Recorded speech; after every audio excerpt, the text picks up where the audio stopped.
Hello and welcome to another update video.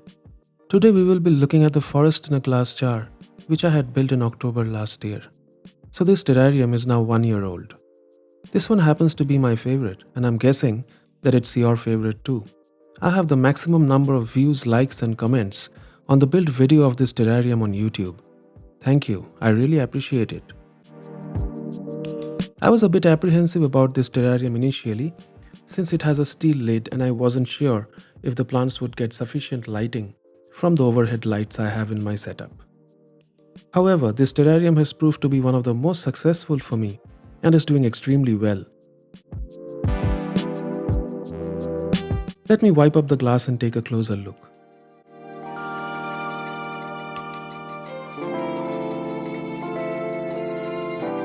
The false bottom has developed some algae and it's only in the front.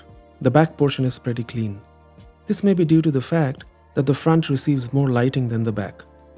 It will be impossible to clean the algae given the location. But it doesn't bother me since it's quite normal and natural. The driftwood in this terrarium has never developed mold, which is a very good thing. Sometimes even with springtails, it becomes difficult to control mold if the driftwood is not a well-seasoned one. Let us take a look at the moss and plants now.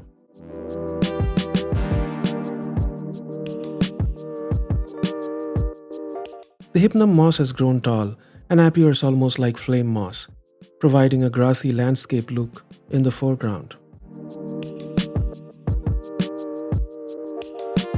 The Anubias nana petite looks so pristine that I'm scared to even touch it with my chopstick. This was from a tissue culture and it has adapted extremely well in this environment. The variegated fern is growing very well, even though it's less variegated and more green now. Some of the stems are overgrown and touching the lid, so let me trim it a bit.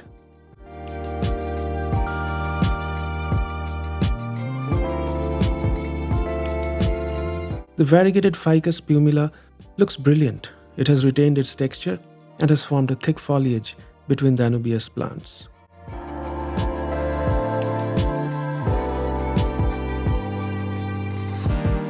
The Fittonia at the back actually has been on and off.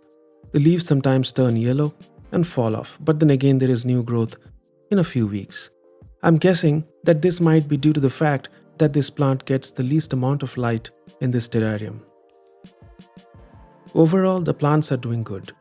They have adapted well and growing very slow and steady inside this ecosystem.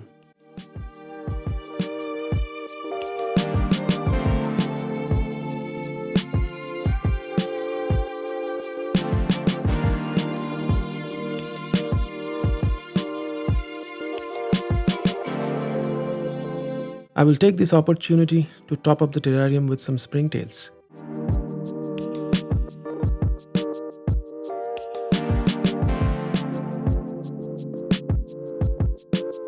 Some moisture has been lost during this shoot, so let me give it a light misting before we close it up.